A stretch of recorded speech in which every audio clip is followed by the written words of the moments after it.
My channel. I am Simran Sahani and आज मैं आपको पढ़ाऊंगी class 10 English first flight book का third chapter his first flight का second part the black aeroplane. भाई ये जो चैप्टर है ये मेरा पर्सनली फेवरेट चैप्टर है इस बुक का और शायद पढ़ने के बाद आपका भी बन जाए।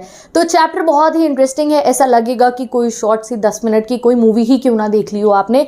जैसे हम सीरीज़ देखते हैं जिसमें एडवेंचर होता है और स्टॉर्म होते हैं, काफ़ी सारी सीरीज़ देखते हैं ना, हम एरोप्लेन होता है और वहाँ पे वो एरोप्लेन दिखाया जा रहा होता है एक स्टॉर्म के अंदर, ऐसा सा कुछ सीन आपको इसमें दिखाई देगा। बहुत इंटरेस्टिंग चैप्टर है, तभी नाम है इसका एक ब्लैक एरोप्लेन। तो नाम ब्लैक एरोप्लेन क्यों है वो अभी समझ में आ जाएगा जैसे हम इस चैप्टर को पढ़ेंगे। तो होता क्या है वो बताने से पहले मुझे कमेंट सेक्शन में बता देना है इस चैप्टर के ऑथर का नाम, क्योंकि ये हमारा ट्रेडिशन है। आपने बताना है कमेंट सेक्शन में ऑथर का नाम अपने फेवरेट इमोजी के साथ या कोई भी एक इमोजी के साथ, ठीक है। तो चलो शुरू करते हैं अब हम अपने चैप्टर को। तो होता क्या, हमारे नरेटर बताते हैं वो एक पायलट है, जो इस चैप्टर को बता रहे हैं वो एक पायलट खुद है और वो प्लेन चला के जा रहे हैं फ्रांस से इंग्लैंड, ठीक है। फ्रांस में उन्होंने छुट्टियां बताई है, अब वो जा रहे हैं इंग्लैंड अपनी फैमिली के पास, अपने घर जा रहे हैं। पायलट हैं वो, एक प्लेन चला रहे हैं। प्लेन का मॉडल कौन सा है? Dakota DS-088। नाम याद रखना, ठीक है, 1 मार्कर में आ सकता है इस प्लेन का नाम, पुराने ज़माने का सा प्लेन था। डेकोटा DS-088 में हमारे नरेटर जा रहे थे फ्रांस से इंग्लैंड। मौसम कैसा था उस पर ज़रा ध्यान रखते हैं।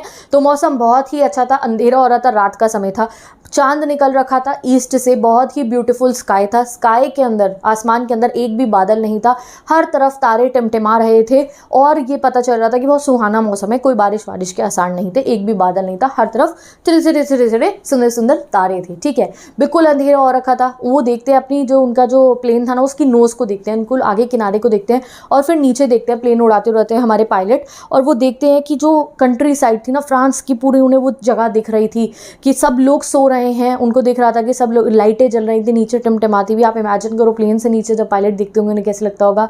और वो इमेजिन करते हैं कि समय में सब लोग सो रहे हैं, ऑल द कंट्री साइड वो स्लीपिंग, यानी कि बहुत रात हो रही थी उस समय में, तो सब लोग सो रहे हैं और बहुत ही ब्यूटीफुल सा मौसम था। हमारे नरेटर इस समय पे बहुत खुश थे, क्यों? क्योंकि एक तो वो इमेजिन कर रहे थे जो छुट्टियां उन्होंने बताई थी फ्रांस में, बहुत अच्छा टाइम बीता उनका फ्रांस में, तो वो बहुत खुश थे। और अब वो और भी ज़्यादा खुश थे क्योंकि गाइज वो सोचते हैं कि अब मैं अपने घर जाऊँगा, अपनी फैमिली से मिलूंगा और एक बढ़िया सा इंग्लिश ब्रेकफास्ट करूँगा, क्योंकि उनका घर जाके अपने घर का खाना खाने का बहुत ज़्यादा मन था, ठीक है। तो वो जो है फिर डिसाइड करते हैं कि भाई अब 1:30 बज गए हैं, वो टाइम देखते 1:30 बज रहे थे, तो वो 1:30 कब के, रात के 1:30 बज रहे थे। तो वो सोचते हैं कि भाई अब मुझे पेरिस कंट्रोल रूम को बता देना चाहिए कि मैं यहाँ जा रहा हूँ। तो ऐसे ही आप लोगों को इन्फॉर्म करना होता है, मतलब कि पायलट जो है इन्फॉर्म करते हैं हेडक्वार्टर्स में। तो वो क्या करते हैं, अपना रेडियो ऑन करते हैं और उस पर बोलते हैं Paris control room DS-088 I am on my way to England. तो वहाँ पे बता देते हैं रेडियो पे कि मैं हूँ DS-088 का पायलट और मैं जा रहा हूँ इंग्लैंड। वहाँ से उनको रिप्लाई आ जाता है DS-088 I can hear you have to turn 12 degree west now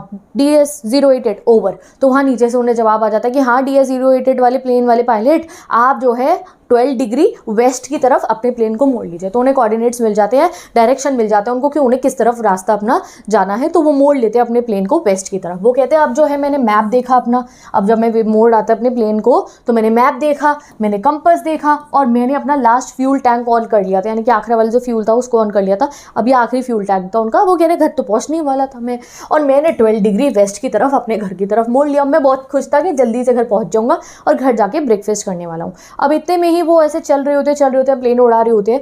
150 kilometre वो आगे चले जाते हैं।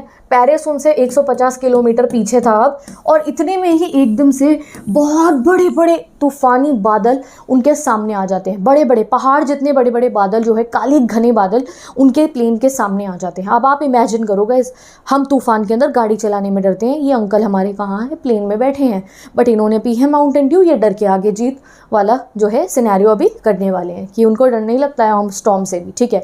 तो क्या होता है भाई, इतने तूफानी बादल, प्लेन है इनका पुराने ज़माने का, वैसे ही आपको बता चुके ओल्ड सा डब्बा सा प्लेन था इनका। तो ये सोचते हैं कि भाई मैं क्या करूं, वैसे भी इनका लास्ट फ्यूल टैंक था, सामने घने बादल, भाई जाएंगे अंदर तो कोई भी प्रॉब्लम हो सकती है। अगर स्टॉर्म के अंदर, मतलब तूफान है, तूफान के अंदर बादल लेके, बादलों के अंदर तूफान के अंदर आप अपना प्लेन लेके चले जाओ, ऐसा सिनेरियो था इनके सामने। तो वो सोचते क्या करूँ मैं, मेरे पे इतना फ्यूल तो है नहीं कि इसके ऊपर से चला जाऊँ स्टॉर्म के, या नीचे से चला जाऊँ, या नॉर्थ और साउथ कहीं किसी और डायरेक्शन से चल जाऊँ, नहीं इतना फ्यूल तो है नहीं। अब पेरिस वापस मोड़ के ले जाना पड़ेगा प्लेन को, बट नहीं यार मन नहीं कर रहा पेरिस वापस जाने का, मुझे घर जाना है, मुझे जाके इंग्लिश ब्रेकफास्ट करना है, टेस्टी टेस्टी खाना खाना है मुझे घर जाके। तो आई टेक द रिस्क, डर के आगे जीत है। तो ये क्या कहते हैं, नहीं मैं तो रिस्क लूँगा, क्या हो गया तो तूफानी, तो आई विल गो इनसाइड। तो ये अपना प्लेन लेके भाई साहब तूफान के अंदर चले जाते हैं। मैं साइकिल नहीं चलाऊंगी तूफान के अंदर, ये प्लेन लेके चले गए हैं। चलने में भी डर लगता है तूफान के अंदर, इतने घने तूफान के अंदर ये प्लेन लेके चले जाते हैं। और जैसे ये प्लेन लेके जाते हैं तो वो कहते हैं स्टॉर्म के अंदर जाकर सब बिल्कुल ब्लैक था। ये देखो इनकी फोटो ही एनसीईआरटी में विजुअल दे रखा है, वैसे एनसीईआरटी में तस्वीरें नहीं दी जाती हैं, बट ये इतना फेवरेट चैप्टर है मेरा, यहाँ पे दी गई है। ये जाते हैं प्लेन के अंदर, अब घबरा जाते हैं हमारे पायलट, बिल्कुल ब्लैक कलर का होता है आसमान सारा का सारा आसपास में, और तभी इनका कंपस डेड हो जाता है। ठीक है, इनका रेडियो भी डेड हो जाता है। कंपस की जो वो जो होती है ना, जो कंपस की नीडल होती है वो गुल गुल गुल गुल घूमने लगती है, और एकदम से इनका प्लेन में टर्बुलेंस होने लगती है, बहुत जोर की जंप करने लगता है, प्लेन पूरा हिलने लगता है क्योंकि बहुत जोर की तूफान आ रहा था। तो ये रेडियो लेते हैं और पेरिस कंट्रोल रूम बोलते हैं। अब की बार कोई जवाब नहीं आता क्योंकि उनका रेडियो डेड हो चुका था, कंपस खराब हो चुका था, समझ में नहीं आ रहा होता है क्या करूँ, फ्यूल भी खत्म होने वाला है, पूरा प्लेन जो है उसमें टर्बुलेंस हो रहा था, गुल गुल गुल गुल कंपस चल रहा था, बीप बीप बीप इधर उधर से सारे इक्विपमेंट्स खराब हो गए, सारे इंस्ट्रूमेंट्स डेड, जैसे वो मूवीज़ में दिखाते हैं ना। तो भाई पायलट बहुत ही ज़्यादा घबरा जाते हैं। इतने में ही क्या होता है, उस काले घने अंधेरे में इन्हें एक और प्लेन दिखाई देता है। एक प्लेन दिखता है, बिल्कुल ब्लैक कलर का होता है, काले रंग का प्लेन, और उसके ऊपर कोई भी लाइटें नहीं लगी होती हैं। और वो देखते हैं कि वो प्लेन के अंदर का जो पायलट होता है, हमारे पायलट को ऐसे करता है हाय, ऐसे हाय करता है, और वो उन्हें ऐसे करता है मेरे पीछे पीछे लेकर आओ। जैसे हमें रास्ता नहीं पता होता तो कोई हम बताता ना मेरे पीछे पीछे आप अपनी गाड़ी लेकर आ जाओ, तो वैसे ही उन्हें लगता है कि वो उन्हें रास्ता बताना चाह रहा है। तो वो जो है ब्लैक कलर के एरोप्लेन वाला पायलट, जो उसके प्लेन पे एक भी लाइट नहीं है, वो प्लेन के ना हमारे डेकोटा DS-08 के हमारे ऑथर के प्लेन के आगे अपने प्लेन को ले जाता है। और ऑथर कहते हैं फिर मैंने एक छोटे बच्चे की तरह उसको फॉलो करना शुरू कर दिया, मैं उस प्लेन के पीछे पीछे अपना प्लेन चलाने लग गया। ठीक है, वो कह रहे आधा घंटा बीत चुका था, मैं उस प्लेन के पीछे पीछे अपना प्लेन चला रहा था। तो इतने में ही मैं देखता हूँ कि भाई मेरा जो फ्यूल टैंक है ना वो अब ख़त्म होने वाला था, यानी कि वो बचाने उन्हें ब्लैक एरोप्लेन तो आ गया था, उसका पायलट आ गया था, बट उनका फ्यूल खत्म होने वाला था। अगर वो लैंड ना करते तो वो क्रैश हो जाता प्लेन, 10-15 मिनट तक का ही डर जाते हैं बहुत ज़्यादा कि अब क्या होगा अब क्या होगा। एंड सडनली वो देखते हैं कि काले घने बादल हट जाते हैं। जैसे उन्हें डर लगा ना कि भाई मेरे प्लेन में फ्यूल खत्म होने वाला है, तो वो एकदम से देखते हैं कि वो ब्लैक एरोप्लेन अभी था उनके सामने और एकदम से बादल हट जाते हैं। बादल हटते हैं तो क्या होता है, नीचे देखते हैं वो ज़मीन की तरफ, तो 2 एयर स्ट्रिप्स होती हैं उनके सामने, जो हवाई पट्टी होती है ना जिस पे आप प्लेन को लैंड करा सकते हो, वैसे 2 रनवेज दिख रहे होते हैं उन्हें लाइट के, यानी कि वो वहाँ पे अपना प्लेन को लैंड कर सकते। वो बहुत खुश हो जाते हैं और वो अपने प्लेन को वहाँ पे लैंड करा देते हैं। जैसे वो प्लेन को लैंड कराते हैं वो हवा में देखते हैं कि भाई वो ब्लैक एरोप्लेन वाला कहाँ गया, वो पायलट कहाँ गया, भाई मुझे उससे थैंक यू करना है। वो भी तो उन्हें लगता है कि उसने भी लैंड करा दिया होगा अपने प्लेन को, क्योंकि स्टॉर्म में वो भी था। तो वो दिखते हैं, कहते हैं अरे अभी तो दिख नहीं रहा, अच्छा चलो कहीं चला गया होगा, चलो हेडक्वार्टर में जाके पूछता हूँ। तो वहाँ पे जो है जहाँ पे उन्होंने प्लेन लैंड कराया था कंट्रोल रूम था, वो कंट्रोल रूम के अंदर जाते हैं, वहाँ पे एक लेडी बैठी होती है, उनसे पूछते हैं कि हुज द पायलट जिसने मेरी मदद करी थी वहाँ ऊपर स्टॉर्म में। तो वो कहती है अदर पायलट, सर नहीं है यहाँ तो कोई भी नहीं था, मुझे तो रेडार में इतने तूफान में सिर्फ आपका ही प्लेन दिख रहा था और कोई प्लेन ही नहीं था।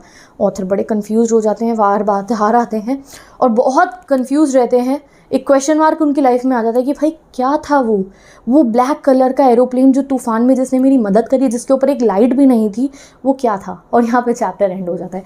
तो आपको क्या लगता है गाइस, कौन होगा उस ब्लैक एरोप्लेन में, क्या था वो ब्लैक एरोप्लेन जिसने आके हमारे ऑथर की मदद करी? क्या वो भगवान जी थे, क्या वो गॉड थे, या फिर क्या वो नरेटर खुद ही थे, उन्होंने खुद से इमेजिन करा था, या फिर जो है खुद सोच सकते हो आप, कोई भी आप इसमें फिल इन द ब्लैंक कर सकते हो। मेरा तो यही मानना है कि गॉड उसकी मदद करने के लिए आए थे, क्योंकि जो है आप कह सकते हो कि हो सकता है हमारे पायलट बहुत अच्छे इंसान हो तो गॉड ने उनकी मदद की हो। ठीक है, तो विद दिस गाइज ये वाला चैप्टर कंप्लीट होता है। ये मेरा फेवरेट चैप्टर है इस एंटायर बुक का।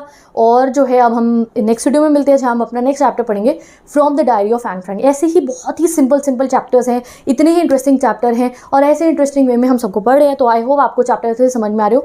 बाकी सेकंड बुक के भी अगर आपको चैप्टर पढ़ने हैं तो डिस्क्रिप्शन बॉक्स में लिंक्स गिवन है, सभी वीडियोस के सेपरेट वीडियोस के लिंक गिवन है। इस चैप्टर के अगर इंपॉर्टेंट क्वेश्चन देखने हैं उसका लिंक गिवन है, और अगर नोट्स चाहिए, समरी चाहिए, हैंड रिटन नोट्स भी अगर आपको चाहिए, टाइप नोट्स चाहिए, तो जाके इंस्टाग्राम ID पे चेक करो, सारे नोट्स आपको मिल जाएंगे। तो मैं चलती हूँ, bye bye, take care and best of luck.